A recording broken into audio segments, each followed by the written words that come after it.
Tilveran reynist mörgum þung og drungaleg, en út úr myrkrinu kemur ljós.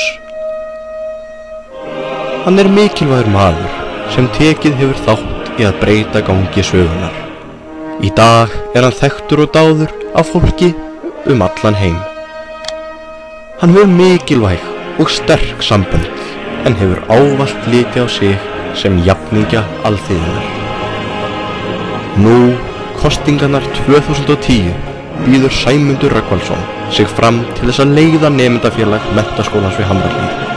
Mikill hugsuður með bæði raunsæjar og uppbyggjandi framtíðaráætlanir sem lífga myndu upp á félagslíf Menntaskólans við Hamrahlíð. Saman getum við breytt skólavorum til hins betra, en Sæmundur þarf á þínu atkvæði að halda. Köstum ekki þessu tækifæri frá okkur. Kjósum rétt. Kjósum Sæmund Rögnvaldsson sem forseta.